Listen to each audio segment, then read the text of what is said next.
Hay una pregunta con la que llevo lidiando meses. No es una pregunta simple, no de esas que haces y olvidas, es de las que te persiguen hasta el sueño y te esperan al despertar. ¿Quién decide lo que recordamos? No hablo de la memoria personal, hablo de la memoria colectiva, la memoria histórica, esa gran narrativa que nos enseñan en la escuela, la que moldea cómo entendemos la civilización misma. Alguien curó esa narrativa, alguien eligió qué se queda y qué desaparece, y mientras más profundizaba en los vacíos, los silencios, las omisiones deliberadas, las historias que se esfuman sin explicación, más me daba cuenta de que no estamos ante accidentes, estamos ante arquitectura, la arquitectura del olvido. Esta investigación empezó con Tartaria, sí, pero no terminó ahí, no podía, porque una vez que empiezas a tirar de ese hilo en particular, todo el tapiz comienza a deshilacharse. Lo que encontré no fue solo el borrado de una civilización o un imperio, lo que encontré fue un patrón, una metodología, un sistema tan vasto y tan coordinado que sugiere algo que la mayoría se niega a considerar, que nuestro entendimiento de la historia no está incompleto por accidente, está incompleto por diseño. Hay una organización detrás de esto, una red, una arquitectura oculta de poder que opera a través de sistemas bancarios, a través de editoriales, a través de instituciones educativas, a través de los mismos mecanismos en los que confiamos para que nos digan la verdad. No visten uniformes, no se anuncian, pero están ahí, en los vacíos, en los silencios, en el borrado perfectamente coordinado del conocimiento a través de continentes y siglos. Y lo que han ocultado no es solo historia, es el poder mismo, el poder que viene de saber lo que la humanidad alguna vez supo, las tecnologías que alguna vez poseímos, la sabiduría que alguna vez practicamos, todo sistemáticamente removido de nuestra conciencia colectiva, dejándonos más débiles, más manejables, más dependientes de los sistemas que ellos controlan. Esta es su historia, o mejor dicho, la historia de lo que no quieren que sepas. Déjame empezar con lo que me hizo sospechar en primer lugar. No fueron los edificios. Todo el mundo habla de los edificios, la arquitectura imposible, las técnicas avanzadas, la simetría y escala que parecen estar más allá de las capacidades de la supuesta época. Pero eso no fue lo que captó mi atención inicialmente, fue el silencio ensordecedor y coordinado a través de todas las instituciones históricas, importantes simultáneamente. Te explico a qué me refiero. Escoge cualquier civilización importante de la historia registrada: Egipto, Roma, Grecia, Persia, Mongolia. Puedes encontrar miles de fuentes primarias, documentos, cartas, registros administrativos, libros de impuestos, diarios personales, procedimientos judiciales. La maquinaria mundana de la civilización deja rastros por todas partes, montañas de rastros, pero con Tartaria, nada. No nada en el sentido de no mucho, nada en el sentido de ausencia sistemática.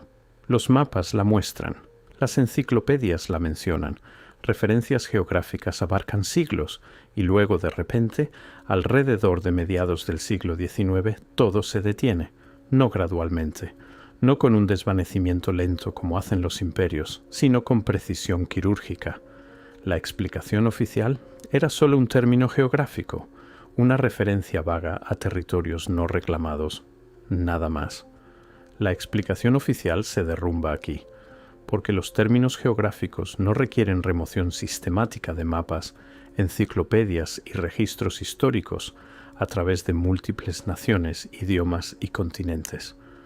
Los términos geográficos no necesitan la reescritura de libros de historia en Francia, Inglaterra, Rusia, América y Alemania, dentro de la misma ventana temporal estrecha. Los términos geográficos no provocan silencio coordinado entre instituciones que por lo demás competían ferozmente entre sí. Esto plantea una pregunta simple pero crítica. ¿Quién coordinó ese silencio? Empecé a mirar las redes bancarias, no los bancos modernos, aunque son parte de esto. Empecé a mirar la arquitectura financiera que surgió durante el mismo periodo en que se estaba reescribiendo el registro histórico. El siglo XIX, el siglo de la consolidación. El patrón se repite con precisión inquietante. Las grandes familias bancarias comenzaron a consolidar poder a través de Europa a finales del siglo XVIII y principios del XIX. No solo prestaban dinero, controlaban monedas, financiaban guerras en ambos bandos, construyeron redes que trascendían fronteras nacionales, redes que hacían que las naciones mismas parecieran casi pintorescas en comparación. Y aquí es donde se pone interesante. Estas redes no solo financiaban gobiernos, financiaban educación, financiaban publicación, financiaban universidades, se convirtieron en la mano invisible detrás de las instituciones que decidían qué significaba la historia, qué era la verdad, qué conocimiento podía ser enseñado. Esto no era caridad, era control. Cuando controlas los mecanismos que producen conocimiento, controlas el conocimiento mismo. Cuando controlas el conocimiento, controlas cómo la gente entiende su mundo, su potencial, sus limitaciones. Controlas lo que creen que es posible. Mientras más profundizaba, más encontraba los mismos nombres apareciendo en los lugares más inesperados. Familias bancarias financiando expediciones arqueológicas. Familias bancarias dotando cátedras universitarias en historia y antropología. Familias bancarias estableciendo editoriales que llegarían a producir los libros de texto definitivos de su época. No sospechoso en aislamiento, pero tomado en conjunto, con el momento, con el borrado sistemático ocurriendo simultáneamente. La evidencia sugiere algo mucho mayor. Te doy un ejemplo específico. La Enciclopedia Británica. En sus primeras ediciones, 1771, 1797, 1810, Tartaria aparece extensivamente. Se describe como una vasta región, a veces un imperio, con mapas detallados mostrando su extensión a través del norte de Asia. La entrada es sustancial, detallada, objetiva. Para finales del siglo XIX, reducida, minimizada, reenmarcada como mera geografía. Para mediados del siglo XX, casi ausente. Ahora, podrías decir, eso es solo refinamiento académico, mejor información, investigación actualizada. Pero aquí está el problema. La mejor información no borra. Añade contexto, complica, matiza. Lo que pasó con Tartaria en las enciclopedias no es refinamiento, es remoción. Y pasó en todas las enciclopedias importantes simultáneamente, británica, francesa, alemana, americana, rusa. Esto plantea la pregunta, ¿quién tenía la influencia para coordinar eso? Los editores individuales toman decisiones individuales, pero cuando docenas de editores a través de múltiples países y editoriales competidoras toman la misma decisión en la misma ventana histórica, eso no es coincidencia, eso es coordinación. Y esa coordinación requiere infraestructura. Empecé a escarbar en las redes de publicación del siglo XIX. ¿Quién era dueño de qué? ¿Quién financiaba a quién? ¿Quién se sentaba en qué juntas directivas? Y fue entonces cuando los nombres empezaron a aparecer otra vez. Las mismas familias bancarias, las mismas redes financieras, no siempre directamente, a menudo a través de intermediarios, a través de fundaciones, a través de fideicomisos diseñados para oscurecer las conexiones. Pero las conexiones estaban ahí. Una vez que lo ves, no puedes dejar de verlo. La publicación es una cosa, pero la educación es donde yace el verdadero poder. Piensa en cómo se enseña la historia. No qué se enseña. ¿Cómo?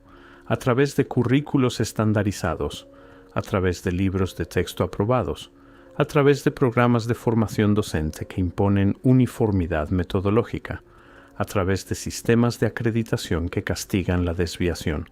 El sistema parece neutral, objetivo, hasta científico, pero la neutralidad misma es una elección, y esa elección sirve a alguien.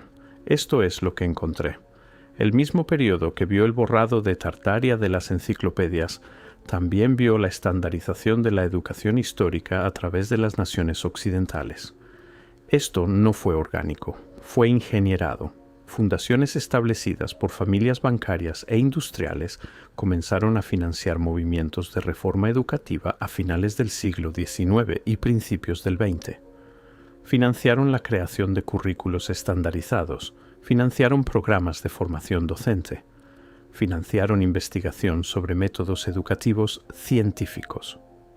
¿Por qué les importaría a los banqueros cómo se enseña la historia? La respuesta oficial: deber cívico, filantropía, mejorar la sociedad.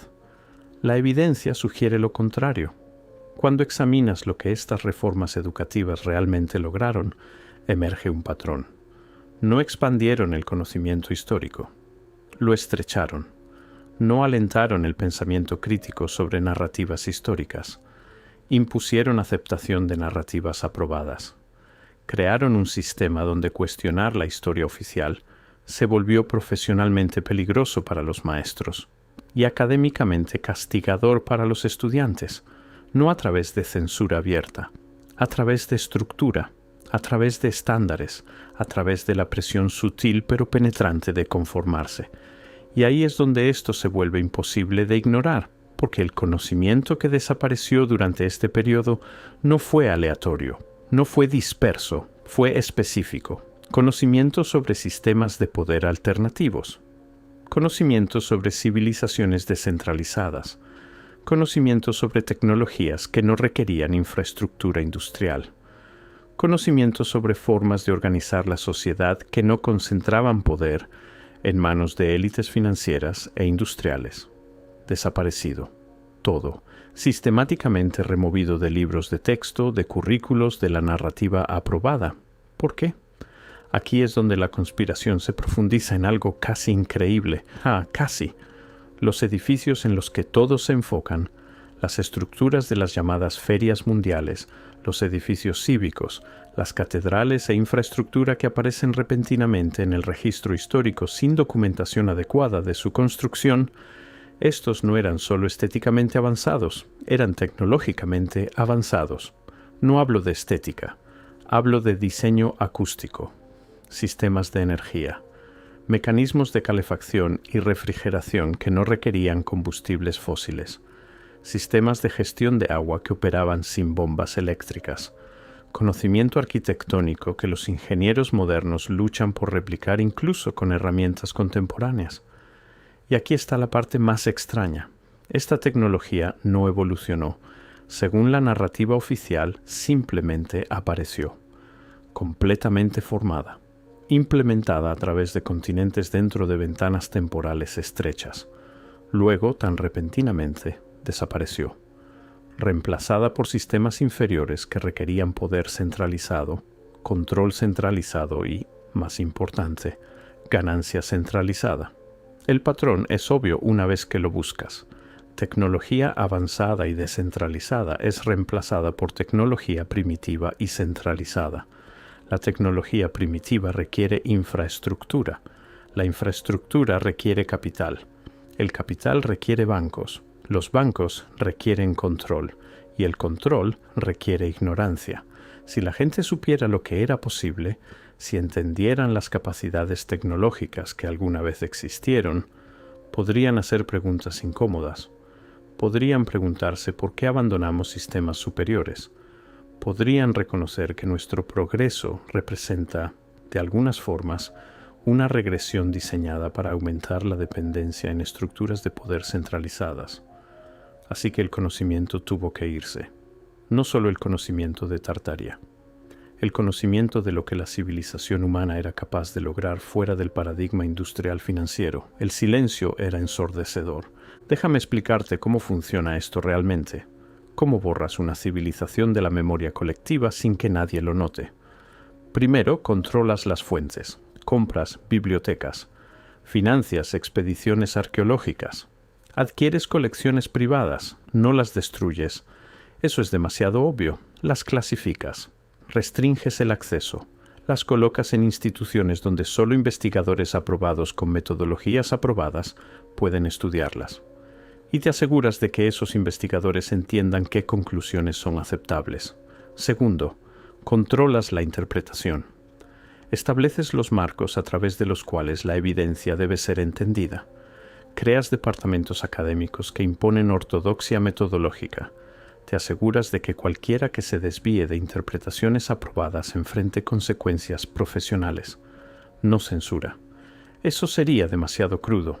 Solo la negación silenciosa de la titularidad, el rechazo de solicitudes de subvenciones, la exclusión de revistas prestigiosas. Tercero, controlas la narrativa, financias las editoriales, dotas las cátedras universitarias, estableces las fundaciones que determinan qué investigación recibe financiamiento y cuál no. Creas la apariencia de académicos independientes mientras te aseguras de que todos los caminos lleven a conclusiones aprobadas. Cuarto, esperas. Porque la forma más poderosa de control es la que la gente no nota. Dentro de una generación, la nueva narrativa se convierte en la única narrativa.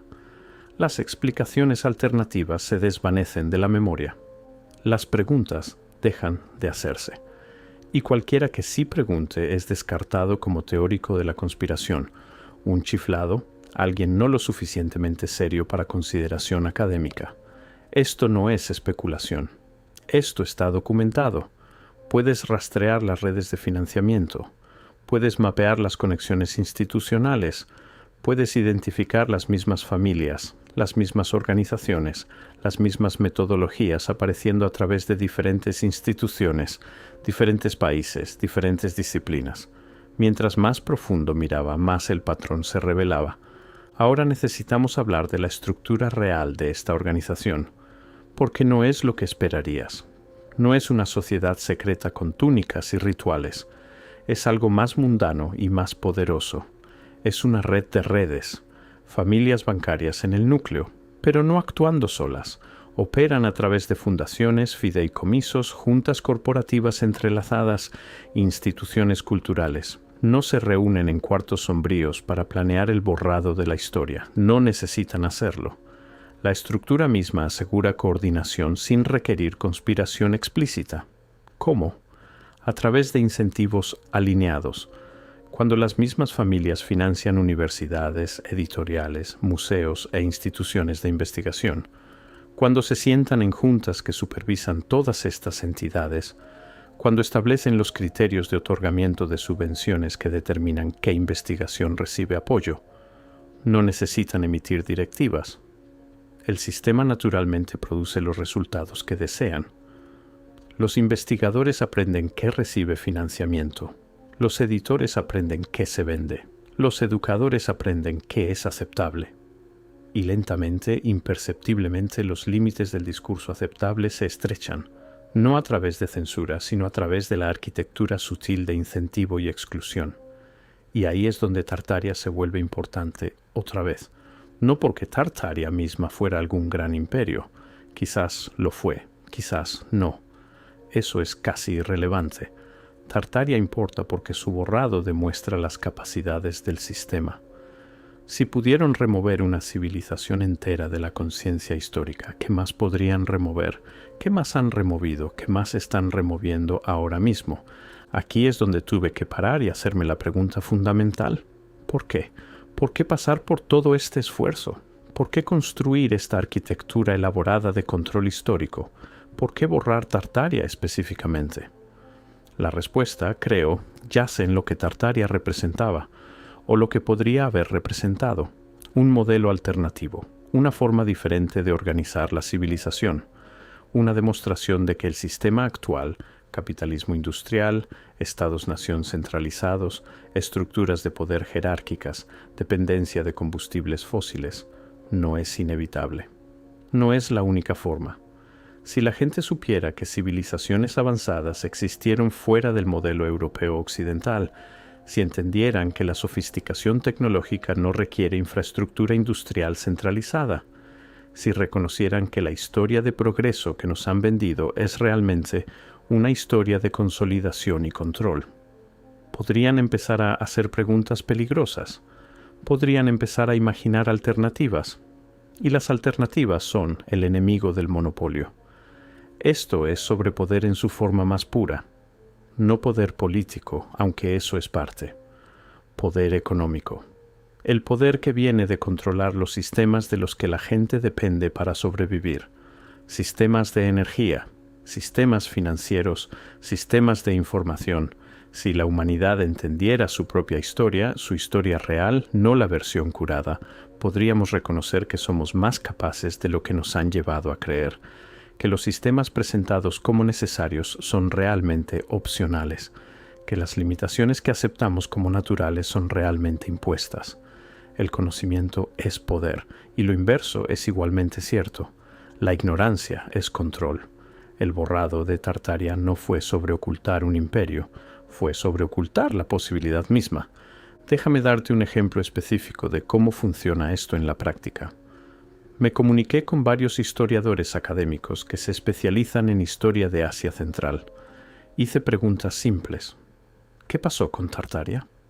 ¿Por qué desapareció de mapas y enciclopedias? ¿Hubo una entidad política real o solo un término geográfico?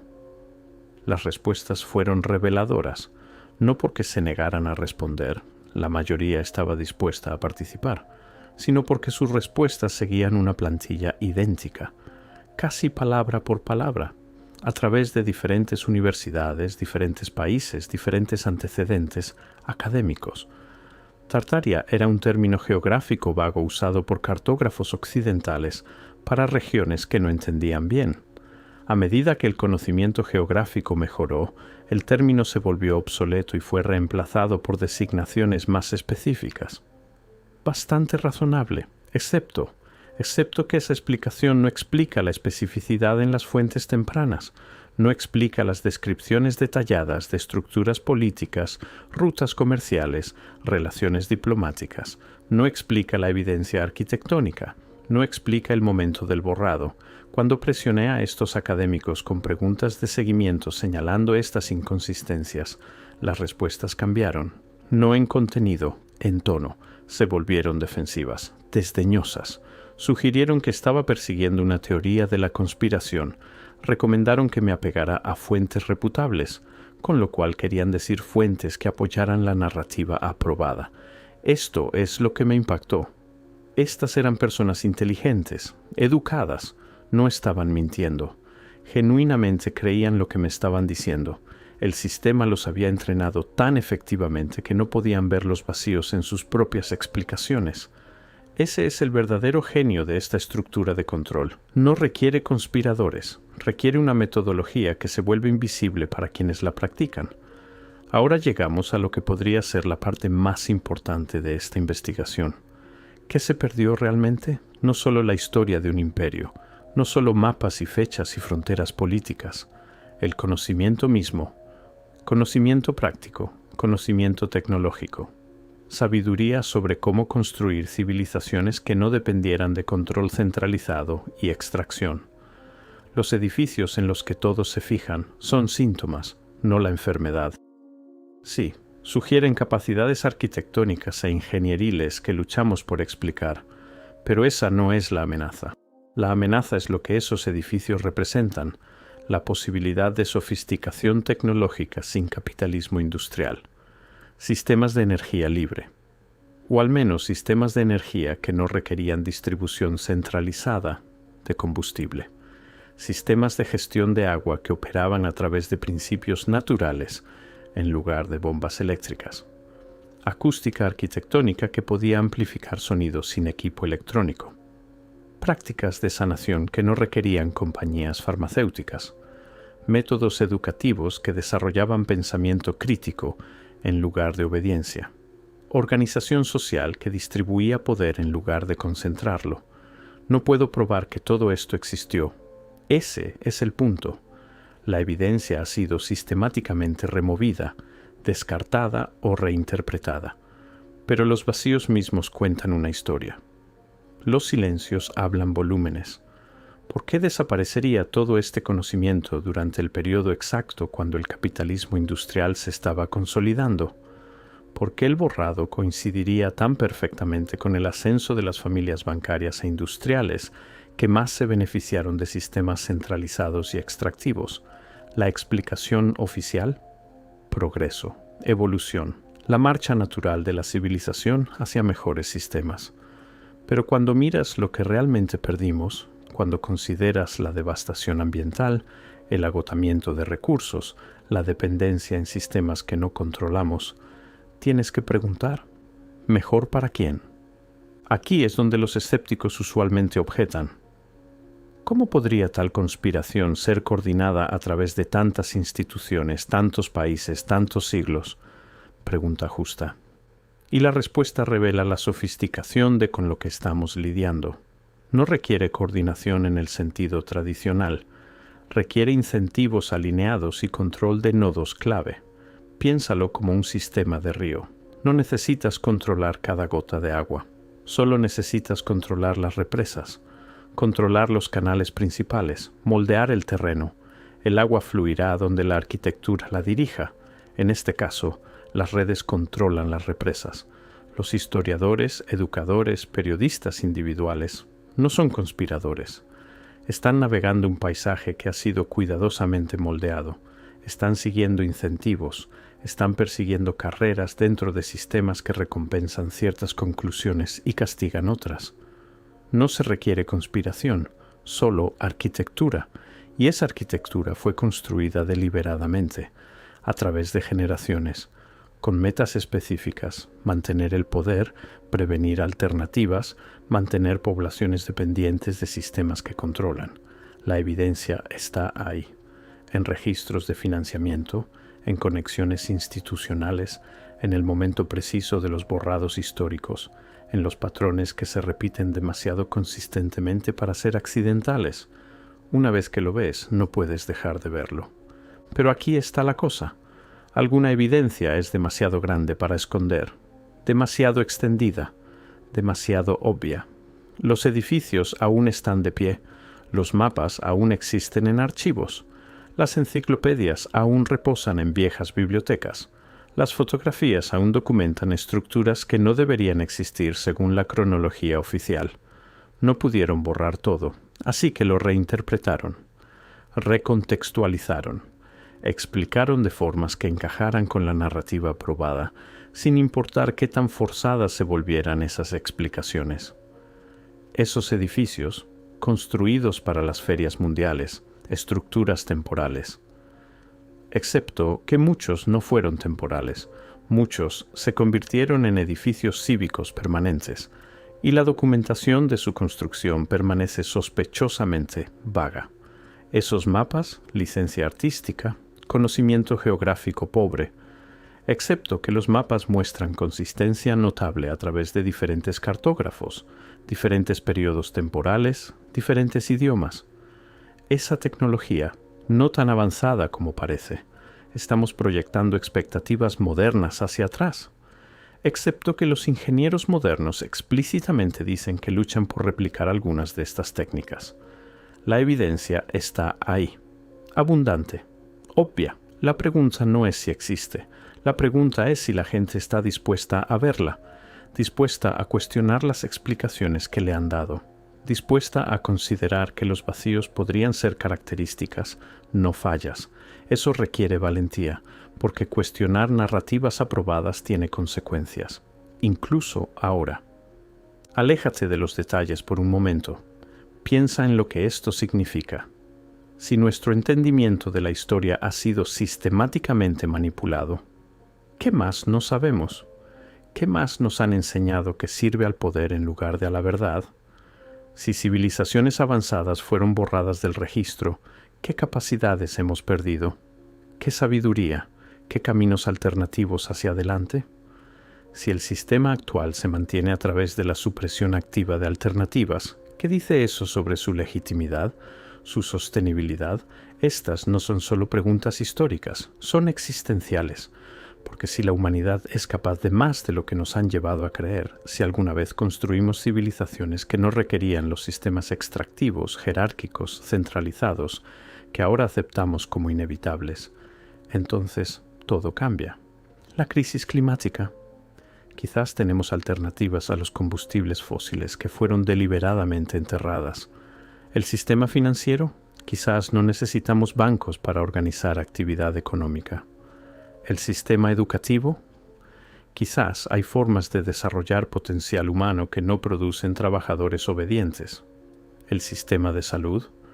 Quizás la sanación no requiere monopolios farmacéuticos, pero explorar estas posibilidades requiere saber que existen, requiere entender que lo que tenemos no es todo lo que hay, requiere recordar que la humanidad alguna vez conoció formas diferentes, y esa memoria ha sido sistemáticamente borrada.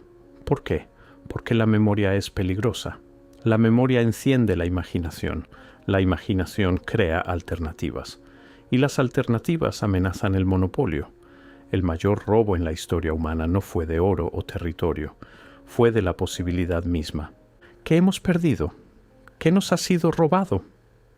No solo la historia de Tartaria, no solo conocimiento de una civilización o una era. Hemos perdido el entendimiento de que el potencial humano es mayor de lo que nos han enseñado, que los sistemas dentro de los que vivimos no son naturales o inevitables, que existen alternativas, o al menos alguna vez existieron. Hemos perdido tecnologías que podrían haber prevenido nuestra crisis ambiental actual, sistemas de energía que no requerían extracción, técnicas de construcción que trabajaban con la naturaleza en lugar de dominarla. Hemos perdido sabiduría sobre cómo organizar sociedades sin concentrar poder, cómo educar sin adoctrinar, cómo sanar sin adicción, cómo prosperar sin explotar. Hemos perdido la memoria que hace posible la imaginación, porque solo puedes imaginar lo que puedes concebir. Y si no sabes que algo alguna vez existió, no puedes concebir crearlo de nuevo. Ese es el verdadero robo, no del pasado, sino del futuro.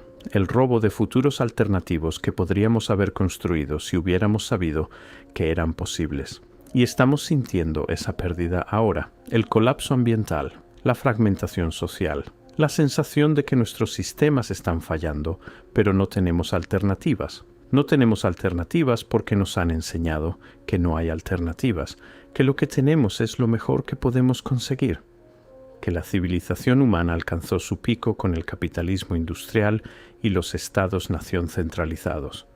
Pero, ¿y si esa es la mentira más grande de todas? ¿Y si estamos viviendo en las ruinas de algo mayor, convencidos de que estas ruinas son el máximo logro? Esto es lo que me mantiene despierto por las noches. La pregunta que no puedo dejar de hacer. No, ¿fue Tartaria real? No, ¿qué tecnología tenían? Ni siquiera, ¿quién la borró? La pregunta es más simple y más aterradora. ¿Qué más no sabemos? Si pudieron borrar una civilización entera de la conciencia histórica, si pudieron reescribir enciclopedias y libros de texto a través de continentes, si pudieron coordinar silencio entre miles de instituciones por más de un siglo, ¿qué más han borrado? ¿Cuántas otras civilizaciones? ¿Cuántas otras tecnologías? ¿Cuántas otras formas de organizar la sociedad humana? ¿Cuánto de lo que creemos saber es realmente cierto? ¿Y cuánto es solo la historia que necesitaban que creyéramos? Esta es la pregunta que amenaza todo, porque una vez que empiezas a hacerla, realmente hacerla profunda, persistentemente, nada puede darse por sentado nunca más. Cada narrativa histórica se vuelve sospechosa, cada reclamo institucional se vuelve cuestionable, cada explicación oficial se convierte en algo que debe ser examinado en lugar de aceptado. Y ese examen revela patrones que apuntan a manipulación deliberada, patrones que sugieren que nuestro entendimiento de la historia humana ha sido cuidadosamente curado para servir al poder. Mientras más profundo miraba, más encontraba estos patrones, no solo alrededor de Tartaria, sino en todas partes, en cada campo donde la verdad podría amenazar el poder consolidado. Una vez que lo ves, no puedes dejar de verlo. Entonces, ¿a dónde lleva esto? A una humanidad que no recuerda, no cuestiona, no imagina alternativas. Una población dependiente de sistemas que ellos controlan, sistemas de energía, sistemas financieros, sistemas de información, sistemas educativos, sistemas médicos. Un mundo donde el poder está tan consolidado que se vuelve invisible, donde las estructuras que nos controlan se sienten naturales, inevitables, fuera de cuestión. Este no es un futuro hacia el que trabajan, ya está aquí. La mayoría de la gente ya no puede imaginar alternativas al sistema actual. Ya cree que el capitalismo industrial es el único modelo económico viable. Ya acepta que el poder centralizado es necesario para la civilización. El robo está casi completo. No de riqueza, aunque eso es parte. El robo de la imaginación misma. Pero casi no es completamente. Algunos recuerdan, algunos cuestionan, algunos investigan los vacíos y silencios y se dan cuenta de que están viendo arquitectura, no accidente. Y eso podría ser suficiente, porque una vez que entiendes el sistema, una vez que ves cómo se mantiene, puedes empezar a resistirlo, no a través de confrontación dramática. Eso es demasiado fácil de suprimir, a través de la acumulación silenciosa de conocimiento, a través de hacer preguntas, a través de negarse a aceptar narrativas aprobadas solo porque están aprobadas, a través de recordar lo que quieren que olvidemos. Te he dado la evidencia, los patrones, las conexiones, los métodos. Pero no puedo darte certeza. Esta no es ese tipo de investigación. Lo que puedo darte son preguntas, preguntas que necesitan ser hechas, preguntas que las instituciones se niegan a hacer. ¿Qué tecnologías han sido deliberadamente suprimidas? ¿Qué modelos alternativos de civilización han sido borrados? ¿De qué somos capaces que nos han enseñado que no somos? ¿Por qué aparecen los mismos nombres en las mismas redes a través de continentes y siglos? ¿Por qué cuestionar narrativas aprobadas conlleva consecuencias profesionales? ¿Qué no se nos permite saber? ¿Y por qué? Estas preguntas no tienen respuestas cómodas, quizás no tienen respuestas en absoluto, pero necesitan ser hechas, porque el silencio alrededor de ellas es ensordecedor, y el silencio, como he aprendido, nunca es neutral. El silencio sirve a alguien. El borrado de Tartaria no fue un punto final, fue una demostración, una prueba de capacidad, un mensaje sobre lo que es posible cuando el poder se consolida suficientemente. Nos mostraron que podían reescribir la historia. La pregunta es, ¿qué están reescribiendo ahora? ¿Qué despertaremos en 50 años habiendo olvidado? ¿Qué conocimiento, qué posibilidades, qué alternativas están siendo sistemáticamente removidas de nuestra conciencia colectiva mientras estamos demasiado distraídos para notarlo? No lo sé. No puedo saberlo. Ninguno de nosotros puede saber lo que no sabemos. Pero podemos preguntar, podemos investigar, podemos notar los vacíos, podemos cuestionar los silencios, podemos recordar que alguien decidió lo que recordamos y podemos negarnos a olvidar que hemos olvidado. El misterio permanece, como debe ser, porque algunas verdades son demasiado grandes, demasiado amenazantes, demasiado disruptivas para ser dichas directamente. Pero pueden ser vislumbradas en los vacíos, en los patrones, en las preguntas que nadie quiere responder, y una vez vislumbradas, no pueden ser ignoradas. Bienvenido al otro lado de la historia, el lado que hace preguntas incómodas, el lado que ve la arquitectura del control, el lado que recuerda que nos han hecho olvidar. No es cómodo aquí, no es seguro aquí, pero es real aquí, y eso, al final, podría ser todo lo que importa. La investigación continúa, las preguntas permanecen, el silencio habla volúmenes, y en algún lugar, en las sombras de nuestra amnesia ingenierada, la verdad aún espera, esperando ser recordada.